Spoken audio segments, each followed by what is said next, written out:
Hi, everyone. Welcome to a new episode of Living in the Good Space, Mind, Body, and Soul. I am your host, Annette Johnson, the Fly Coach. I have a special guest with me tonight. I know I say it all the time. All my guests are special, and I'm excited about all my episodes because I really love having these conversations with people. It helps me to grow and expand my perspective, and it helps me to share information that I think will help others that watch the episodes grow as well. I love Research with a Heart. I love the name and I love the mission and I love the work that they're doing. And I love that they are expanding clinical research to be more inclusive and representative of the communities in which they serve. So let me tell you a little bit about the organization. Research with a Heart provides culturally competent research on treatment and prevention through community engagement, collaboration, and education. The clinical research is related to HIV prevention and treatment and the management of HIV-related comorbidities and complications in men, women, and the LGBT community. And tonight I'm speaking with one of their representatives. He wears many hats. He's a program manager. He's a project manager. He is a community engagement liaison, but I'll let him talk more about his role and what he does. But please help me welcome to Living in the Good Space, Jamir Tuten. Yay! We're here. We're here. Thank you so much for having me. Thank you for coming. We've had this conversation. I don't even know how do you come up with a name, Research with a Heart? I just think it says everything. Yes. So tell me, let's start with the mission and what Research with a Heart is all about. Well, Research with the Heart is about a group of diverse people who, work together to conduct biomedical research. And I love the introduction that you gave, and I love hearing about what we do and how we do what we do in terms of an organization. And we do a lot in terms of, oh, you ain't. Do you have company? Yes, you're not supposed to. I didn't know you was coming downstairs. Listen, this is a live podcast, people. Okay. This is not staged. So Research with the Heart is a dynamic group of people who are working to fight infectious diseases. And more recently, we've gone into doing stuff for COVID-19. So our dynamic has changed in terms of how diverse we really are, because before, our mission statement and our overall mission, vision, and values were focused on HIV. And now we're not. We're doing research studies around COVID-19, investigational studies, observational studies. We're doing things for opioid addiction and substance abuse. We are receiving more opportunities to speak to community needs.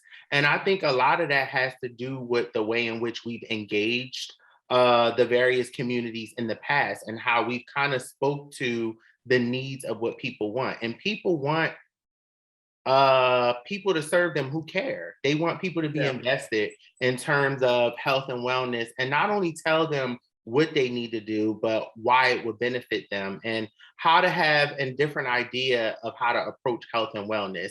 And the biggest thing that I think makes up Research with a Heart is that we intentionally do things to better the community, whether we gain something from it or not. We're still in the race to, establishing a level playing ground for everybody to have resources connected to health and wellness. That's just what we're about. Yeah, and I know that there are stigmas, there is low trust in healthcare in general. Yes. There are historical aspects of low trust in terms of research and clinical studies. How do you, first of all, is that still something that you have to manage to today? And if so, how? Yes. Medical mistrust, misinformation. We live in the social media era. So a lot of people are watching things like this and picking and choosing what they want to internalize, what they want to bring back to their respective communities. So we're always up against the idea of stigma and overall just people not believing that research is for them. But I always try to baseline these kinds of conversations and think about it in this sense. A lot of us have various illnesses in which we take medication for. Mhm. And a lot of those illnesses don't even really seem like illnesses because we have medications that have been developed to help us manage that. Hypertension, diabetes, people who have various bone and nerve deficiencies. The list goes on. There's so many things that have been researched where people had to conduct research studies and clinical trials involving people from the community to see how it works in everyone around us. So, a lot of the ways in which we address the mistrust is by being frank and being factual and being real with people. When COVID-19 hit, we knew we couldn't just talk about HIV anymore. We had to really reshape our entire department to meet the needs of where everyone was mentally. And that was thinking about what's COVID and am I going to get it? Am I going to die? And then the conversations of vaccines came into play. And then everybody was thinking about how the doctors and the researchers were going to do something to harm them. So we're always up against a wall of trust and how to brick by brick take that down. So how are you educating people and how are you building that trust to get more people to come into these research studies? We do it through community engagement. That's like the epicenter of how we function in terms of letting the clinical and the science meet the community. Our community engagement is built around us providing, comprehensive education through the things that we do. We're not just directly educating you through seminars and talks. We're educating you through social media and through Zooms. We're having events where we're having fun. We're maybe playing bingo. We may be having a game night and giving away Uber Eats gift cards and doing drag story hour readings. And like we do a lot of fun stuff, but everywhere in with whatever we're doing is research, is education. We're utilizing social media to not only display the successes, but also display the challenges. We post videos on what it would look like to come into a research visit. So people aren't kind of guessing, well, what are those people like? We want to give you a front row seat to experience us any which way we can so that we can kind of break down that wall of trust so that we can show the community that we support them and then they'll let us educate them. And hopefully with all of those things in mind, they'll feel comfortable enough to say, you know what, maybe this is for me. I'd like to volunteer to participate. And then, we move on from there. So is there a number? I'm just trying to visualize, like, how do you set goals for this? Is it that, for a particular study that's coming up, is it 500 people? Is it 1,000 people? Like, That's a good question. Yeah. That's a good question. So we are an NIH, that's the National Institute of Health, Division of AIDS funded research center. So a big part of our design is that we don't come up with the studies that we facilitate. We're the facilitators. We are handed studies, whether it be through protocols that were reviewed and analyzed by our research community advisory board. That's a board of people who volunteer their time to commit to working towards the cure and being our board of directors and consultants and telling us, maybe you should go here in the community and speak to these people. Maybe you should do this way. Maybe this study wouldn't be a good fit for our environment because they're advocates, survivors, they're people on the ground, kind of giving us that down to earth educational factor. And then we have the networks like the HIV Prevention Trials Network or the HIV Vaccine Trials Network. These networks are made up of scientists, doctors, people who write protocols, which is the quote unquote Bible of the studies. And they pretty much call the shots based on their data analytics that were, developed from whatever the many of years of them researching this particular route of maybe eradicating HIV or treating it. They tell us you need this many people to do this amount of data for this amount of time. And then they tell each site, you are to recruit 70 people or 60 people within this amount of time. Sometimes enrollment's competitive, sometimes it's not competitive, but most of the time, we are just focused on how we can disseminate the education and the overall idea of participating in something like this to the community and not offend them, but include them, not scare them, but educate them. And most of all, let them see how wonderful it could be to maybe be a part of history. You know, if you're participating in the Moderna clinical trial, and then here we have Moderna as an actual vaccine for the rest of your life, you know that you put yourself out there to try to help the rest of the world. And it's like, I don't even know what compares to, to that. Yeah, yeah. And with COVID, it seems like everything has taken a back seat in Mm-hmm. terms of coverage, education, like everything centers around COVID. So where are we with HIV in terms of prevention, in terms of cures? Can you We're just share a little still, bit? we are still trying to end the epidemic. We're Mm, still trying to address the elephant in the room. We're mhm, still trying to get people to understand that this is not a gay disease. We're still trying to get people to see that it's not a death sentence. We're still trying to get people to see the options that they have within the toolkit. You know, I was just having a conversation the other day with some students from NJIT who interested in volunteering to help us. We get inquiries all the time, and I think it's really our robust social media and our overall presence in the community where people, when they learn about us, they want to get down with us. They like, mhm, we like what y'all doing, we want to participate. So I had a call with them the other day, and I was talking to them about the ways in which we approach the community, and I was telling them the story about how I can pretty much almost never begin a conversation talking about the clinical trial or how to mhm, participate or what it entails. I usually have to start talking to people by asking them simply, do you know what PrEP is? And most of the time they say no.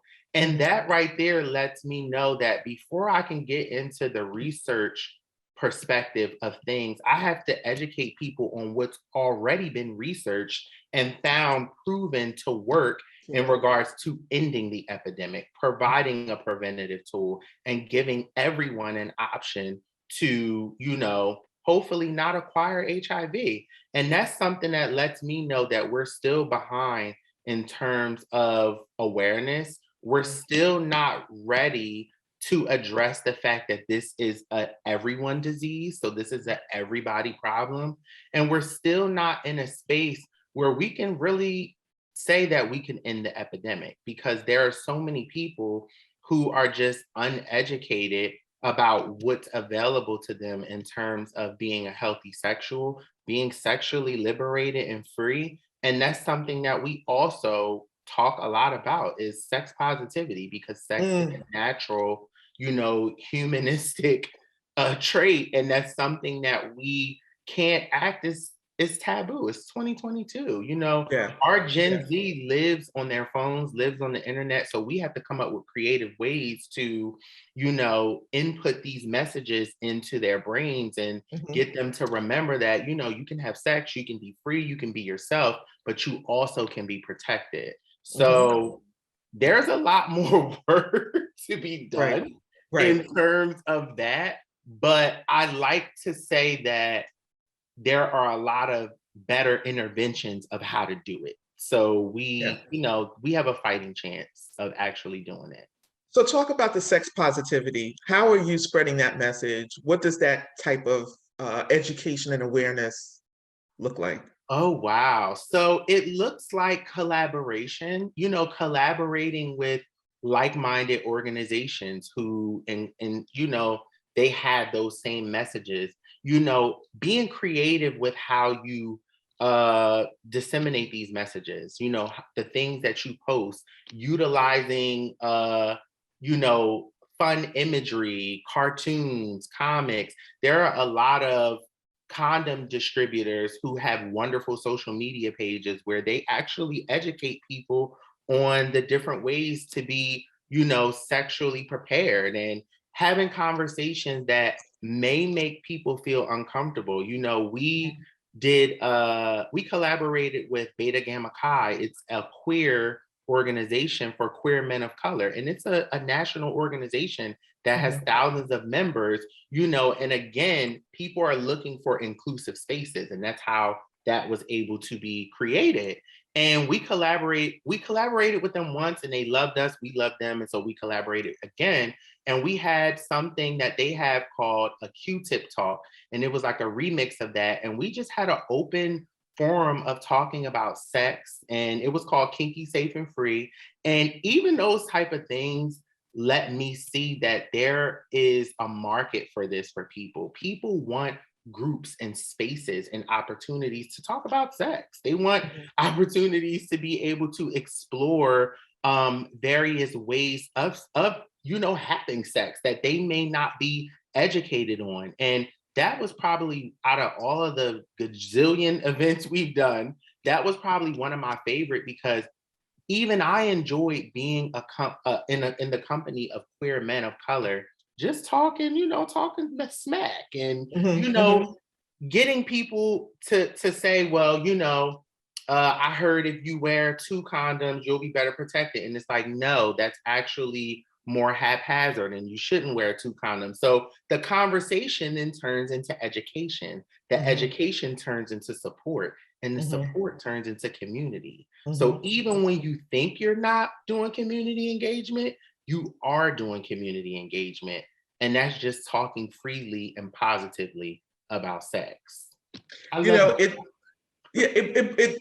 really it blows my mind, the space that we're in right now, reading some of the headlines with the things that the conversations that they don't want to, the powers that be don't want to happen with our youth, because they're not comfortable having those conversations, and but they're the youth afraid, are comfortable. yes, of those conversations.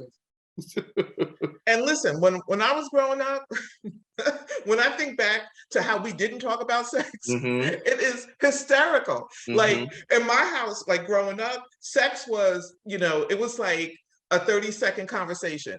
Don't kiss boys because you'll get pregnant. Yep. So whatever you do, don't let a boy kiss you. And me and my cousins would be like, wow. Right. Like, that's it. Like, it just, like it was kind of like, that can't be right. Yeah. Oh, I grew up in a house where we didn't talk about sex at all. And when sex scenes came on the TV, my mom told me to leave the room. And I think, and I love my mom. She's the best mom ever. But I think that's one of the things that made me more curious about it, because it's like, okay, I'm sitting here watching this rated R movie, and at this part, I have to leave, but I can be exposed to the rest of the things. And it's like, okay, I'll just try to watch it later. I got to tell you this funny story. My grandmother, when there were movie theaters in downtown Newark, my grandmother took me to the movies. And do you remember the Superfly? Yeah, the Blaxploitation era. Exactly. I love that. It's one of my favorites. Took me to see Superfly. Well, that was the movie that had the bathtub scene. Yes, very. I don't know how she didn't know. Maybe they weren't doing previews on television back in the day. I don't know. But I never got snatched up and dragged out of a movie theater so fast. And I was like, I thought the movie theater was on fire. Like, I didn't know. I didn't really understand. You didn't even know what was happening. I just heard her gasp and just grab me and start dragging me out of the movie theater. And it was the talk at the dinner table forever. I'm sure. She just couldn't believe. She couldn't probably live with herself. Like, I cannot believe I took her to see that. She had ruined my life. She had ruined her grandbaby's life. Did you ever go back and watch the movie again? Of course I did. And you're like, oh, okay. We couldn't wait to go back and watch the movie. Are you kidding? Right. When I told all my cousins what happened, they were like, oh, we're going to watch this. We're going to go see that. Yeah. But the very thing that we try to keep our children from becomes the very thing that we need to have these positive conversations with them about. Now, I'm guilty. I'm sure I'm guilty. you have a conversation with my daughters, there's no telling what I told them back then. I don't even remember. It's all a blur. But Right. I do know that I came up in an era where it was not comfortable to Mm-hmm. have that conversation. And the mere thought of having to have that conversation, even with my children, made me break out in a sweat. Why? Mm-hmm. Because I wasn't prepared. I was just kind of parenting the way Right, my right. parents You were parented. going off of what you kind of experienced and then what you'd like to instill in your kids. And that's what I believe. I don't have children, but from what I've seen, I really think that's what parenting is. And that's why I think we also we're not as grateful for our parents in our youth as we, are when we get older, because it's just like you realize what was done, they did their best with. So Right, but we're in a different era now, and with mm-hmm. social media, you cannot afford to not have that conversation. Can't, because you're Because if looking you at don't, no. yes, if you don't have that conversation with your child, 50,000 other people will, Yep. or And then 5 million other people will. you don't know what they're telling them. Exactly, You don't. exactly. So, what's the biggest part of your job that brings you the most satisfaction and joy? Helping people. I'm definitely a spiritual person. I believe in, people being put on this earth for specific reasons, not one, many. And I Mhm. believe one of my reasons for being here is to be of service. I think it's all a part of all of our journeys, but it's definitely a part of mine. And I just told this story the other day how it feels so good when a transgender female from Newark who was once, you know, downtown doing sex work in the middle of the night and, maybe coming to a research visit the next morning tells me that I helped change her life and Mm, that I helped her see herself more and to respect herself more. And that our team's influence on her is the reason why she's now in school and she's mm, working and she's not doing that line of work, in which I respect sex work and sex workers, because a lot of transgender people can't get regular jobs. mhm. So, based on the implicit bias against trans and transphobia. So it's like, I respect it, but there's safer ways that, we can get what we need. And to hear that from someone, you can't compare that even to the pay. Like there's no way to measure someone telling you you've pretty much saved their life. Mhm. So for me, that is the rainbow of the job. That's the rainbow with the pot of gold. That Mhm. is the thing that has kept me in this space career wise for almost 5 years. I've Mhm. never done anything really past 2 to 3 years. I Mhm. usually master it and then it's like I want to do something new. I want to do something else. But this path that I've been on, it's humbled me, it's grown me up, and it makes me happy when I think that I don't have things to be, happy about. It Mhm. encourages me. So that's the thing that I would say. Do you sometimes feel like you wear the weight of the LGBTQ community on your shoulders? Do you feel like this job kind of makes you the spokesperson, Yeah. or the mouthpiece for Yep. everybody? Because we know how this society likes to generalize, In group. um, yeah, Mm-hmm. and group people Mm-hmm. together. So Mm-hmm. how do you manage through that? Man, my therapist. Uh reading. I'm reading my pastor's book, Relational Intelligence. Shout out to Pastor Darius. Church and that form of therapy. My tribe, my people, my best friends, my family. And I also wear it, I think I wear it well because ever since I was a little kid, my mom would, every day I would wake up, my mom would rub my face and tell me how special I was. She Mhm. will always tell me, you're going to be bigger than life and you're going Mhm. to lead and influence so many people. You know, my mom was a young mother, but she knew her child. She knew when she had me, she knew what she had. Mhm, And you mhm, know, so hearing that and my grandmothers and you know, people building you up to be yourself is key. When you have that encouragement, and we all had, whether it was our grandmothers, our mhm. uncle, like we had those people who they saw us Yeah. and they pushed us and said, "You got this." And I think that has allowed me to wear it a little bit more comfortably. I think the most pressuresome thing that I went through, and I'm being very honest because this is living in a good space and I'm living in a good space. So Mhm. I want to tell the truth and say that the hardest thing for me was when I was single managing this role, because when you're single you want to mingle, when you're Mhm. single you want to date, you want to have Mhm. sex, you want to be free. But if Mhm. you're a public figure you can't move in that way. You Right. cannot be the educator, the condom toting, you know, prevention pirate during the Right. day and then you know be Lucy at night. You know, Right. you can't Right.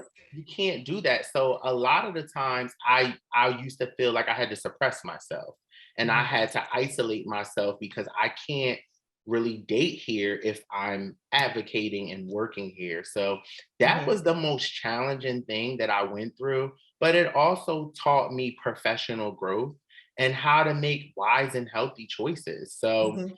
for me, that's not as much of a struggle as it used to be today. And I'm thankful for that. Yeah. And so how do you're in essence creating research with a heart becomes a part of an extended family for the people that come through Mhm. through the organization for whatever reason. Yeah. And I'm wondering, like, what, how do you have, you know, a library of resources that you can refer people to in terms of, because when you meet people you're meeting them where they are, that they may come and have a professional job and have a place to live and some may not. So I'm Mhm. just wondering, how do you help people who need resources, like need them right away? Well, the good part is we've trained ourselves to treat everything, everyone, every organization, every person we interact with as a resource, because you never know who you're talking to, you never know who they're connected to and how Mhm, they can help the you know the community for the greater good. So that's one of the ways, which is establishing gainful connections with everyone and mhm, kind of you know organizing and refreshing them to make sure that those people are still there and still available. Another way is that we are housed under the Rutgers umbrella, as you know, within the medical school, the New Jersey mhm, Medical School, which is there's a plethora of resources through the medical school. And then you also have University Hospital, whom we are housed on the University Hospital campus. So that also affords us another set of resources that we can wrap around people too. And then Research with a Heart is a department within the infectious disease practice clinic, which is a huge clinic that offers counseling and testing, gender affirming care for trans persons, mm, substance abuse referrals, mental health. A lot of the counselors and the case managers help people with housing, food instability. Like the list is endless in mm, terms of what you know we may not be able to do for you, but what we can provide you or whom we can lead you to who may be able to help you with that. So that has really taken years of doing the work and being in the community and recognizing who does this and who does that and being able to then flip that and forward it onto our participants and patients alike. So that's an ongoing thing. Like we're mhm, always looking for more resources. COVID-19 did away with 30 to 40% of the resources that we relied on because a lot of organizations didn't open back up. And if they did, they didn't have the resources or yeah, the funding or yeah, the staff support. There were a lot of places that closed their doors and they're still not open today. So we're always looking for resources and people who can help our communities be better and be well, because it's like Taraji said, it's hard out here. I love Taraji. I do too. Um, so I wanna go down a different path for a minute because I know your heart. Yes. And I know that you've done a lot of work to become this version of Jamir Tuten. Mm, And I have to say, I am so grateful to have been on some of this journey with you, not the whole journey, but enough to be able to say, listen, you have done your work. yes. You have done your work. You have invested in yourself. You have made yourself a priority. And, we don't become who we want to become just through prayer or just through wishing. We've got to roll up our sleeves and we've got to do the work. So I want you to share, I don't know, a word of encouragement, whatever comes to your heart, to someone who might watch this episode who is struggling, you know, they're trying to find their lane, their place in this world. They may not have the support, they may not have the love, they may not Mhm. have the resources or the infrastructure that they need Mhm. to effectively navigate the space that they're in. What would you say Right. to them? I would say to them, you will see everything in the dark comes to the light, and you will see yourself. You will feel like yourself more and more each day. You cannot give up. I wanted to give up a lot of times, and you were there in some of those moments. And for that, I'm eternally grateful. And you can't give up. Life only gets more challenging. This is something that I talk about with my partner all the time and with a lot of people. Like, a lot of people will ask me, why are you always so happy? I'm not always so happy. But I know that if I carry the not so happiness, then Mm, I'm going to spew that onto other people. And then mhm. I'm going to be changing my environment for the worse and not for the better. So even if I have to pretend some days, I'm going to do it. Even if I have to bite my tongue and humble myself and be kind to myself and patient with myself. That is my new motto. I don't know where it came from, but it came and I love it. I always tell people, and I'm always telling myself, be kind to yourself. Yes, Be kind. Like, we're yes. so impatient with ourselves. We're so like hard on ourselves for not being what we think we should be based on the insecurities, Of ideas, and somebody else. suggestions of other people. So it's like those are the ways in which I'm speaking to myself these days. And one of the quotes that I really love, and I'm going to botch it up because I don't have it memorized to the T. But one of the quotes that I really love that I actually shared with the Research with the Heart team in our team meeting this past Tuesday is by the incomparable Maya Angelou, the late Mm, Maya Angelou, the queen, the mhm. quarter 25 cent soon Yes, replaced yes. Dr. Maya Angelou, let's be clear. And we need more than that, but we'll talk about that on another episode. But she said, people may not remember what you said, Yes, they may not remember what you did, but they will always remember how you made them feel. yes. And that is Jamir. That describes me.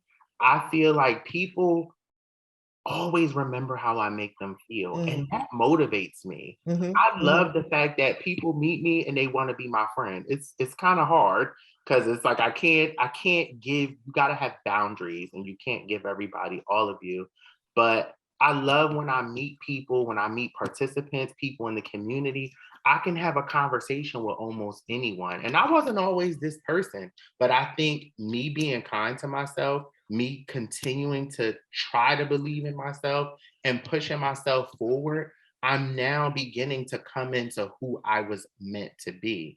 And that person is helping people, changing things, Mhm. and bettering himself, to hopefully just live a good, positive, and healthy life. So that's what Yeah, I say. yeah, yeah. And you never know who God's going to connect you to. Mm-hmm. You just never know. It could be that gesture that day that you share with someone Yep. that changes their life trajectory. I've You heard know, it, and it's happened to me. a word, a touch, Mm-hmm. a look. Mm-hmm. You feel led to buy a person a cup of Mm-hmm. coffee, or you're in a grocery line and somebody's digging to the bottom of their purse Yep. trying to get those extra pennies, and you Yep. feel led to pay for their. You never know Oh, I if do you it all the time. I if you do it open all the yourself time. up. Yeah. Listen, I gave this young black man was in the parking lot when I was coming from getting my lunch. And I had saw him from afar. You know, your daughter and your family have North trained me. So I'm very vigilant. I pay attention to everything that I'm doing and where I'm at. And I had seen him before when I walked into the store and he was walking up to people and he was selling oils. And, you know, I don't even hesitate to help people. Like I Mhm. used to be real stuck up, like, oh, I'm not giving nothing today. Oh, I'm not doing this today. I give everything. And it's Mhm. probably not good, but I give and give and give because all I could think about are moments when people gave to me. I Mm. remember being a kid, like a teenager, and we were going through rough times. My mom was a single mom trying to hold it down, and we moved from the part of town where my middle school was at, and so I had to walk and then wait for the bus and catch the bus. It was a lot. And Mhm. I remember Miss Sharp, I'll never forget her. I hope she's somewhere blessed and well. She was a security guard at my middle school, and she didn't really know me. I was just one of the other kids. And she noticed that she would see me sitting at the bus stop every morning as she's Mhm. making her commute to work. And one day she stopped me in the school and she said, "Hey, you catch the bus every day?" And I said, "Yeah." She said, "Okay, be by my car at 3:30. I'm gonna take you home." And she took me home. My mom taught me to like not do that, but Yeah. like I went because I choose security guard. I trusted her, and I Mhm. went home and I told my mom, and my mom was like, "Okay, but don't ask her. If she offers, it's okay, and Mhm. I'll give you money to give to her at the end of the week." So Mhm. then she started picking me up when she saw me at the bus stop, and the Friday that week, I tried to give her the money that my mom, Mhm. told me to give to her. And she looked at me and she said, she laughed like, and I said, "Well, why are you laughing?" She said, "Oh, baby, I'm not doing this for you. I'm doing this for God. He told Mhm. me to do this for you. So you don't owe me not this, that money is not mine. Mhm. And if I can take you, I'll take you. If I can't, I can't. And it is Mhm. what it is." And Mhm. literally the rest of that school year, she picked me up every day, dropped me off every day, and never asked for anything. And I think that changed me as a Mhm. person. And Mhm. I'm glad that that happened to me because it showed me just how much of an impact, a small impact, you can make on someone's life. Yeah, yeah. And I've learned, I don't know, maybe this comes with age, but I've learned to be more in tune to those nudges. Hmm. You know, I get these nudges. Sometimes it's not always, but Hmm. I'll get these pullings. Yep. I just feel compelled to Yep. like, do And you something. don't know where it comes from. Yeah, And and I'm a big advocate. I just put something out on social media today encouraging random acts of kindness. mhm, Um, because I think we just need more kindness. we Kindness do. to ourselves, but kindness to other people as We well. do. We do. So I totally I encourage random acts of kindness. So I ask everybody this, all my guests, what does living in the good space mean to you? I'm so glad you asked me that. Living in a good space means loving myself a little bit more every day. I don't think that journey ever stops. I think it's never easy, but you can do it. Living in a good space is being kind to myself, being patient with myself, being understanding of the world around me and how it doesn't have to affect my world, how Mhm, my world can still be tranquil and mhm, positive and mhm, peaceful. and on the up and up. I don't have to internalize anything negative. I can refuse and put boundaries between myself and whatever that is that doesn't mean me any harm. And finally, I would say living in a good space means living in truth and being honest with Yes. myself about Yes. myself for the greater good of myself. And Yes. that's where I live at now. That's the street that I live on. I just got a little apartment there. And I'm And you trying love to it there? You yeah, love it there, right? I'm trying to unpack. It's different. It's different. It's different. We all struggle with being honest, I believe, with ourselves. Yeah. And because it's hard, it's uncomfortable, it's It's scary too. it's It's scary. scary. It's Yeah. so scary. It's so scary. And so for me, that is what I'm trying to do, which is be honest with myself. And it is hard, but it has helped me live in a good space. Yeah, I'm right there with you with the whole truth thing. You know, there was a period of long period of time in my life where I just had this hard exterior, this not so good attitude, toxic Hmm. attitude, not low trust, Hmm. very, skeptical about everything. And it wasn't until I came face to face with that person. I Hmm. mean, it was painful. I wept for a Yeah, I'm long time sure. because I was so like I just was like, how did you get here? Hmm. Like what made you this way? And then I had to start peeling away at the layers and going deep and Hmm. having conversations, got connected with a therapist because I really wanted to understand what is driving this? Where is this coming from? Hmm. And it was like slowly but surely I was able to just like start to let Brick those by brick. things go brick by Hmm. brick, bring that wall down, let things Hmm. go. And it's the most liberating thing I've ever done for myself. And Yeah. that little ugly head will rear itself every now and Oh again.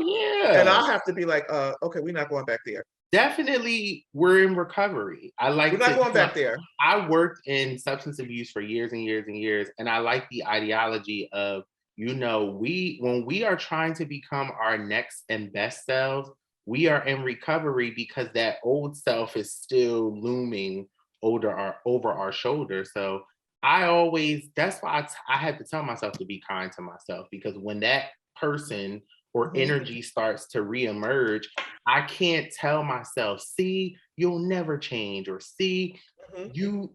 I knew you would revert back to handling or reacting towards this like that. And it's like, nah, like it's okay for me to fall. One of my favorite gospel songs, you already know what I'm about to say, we fall down, But we get up but we get up. And I many think times.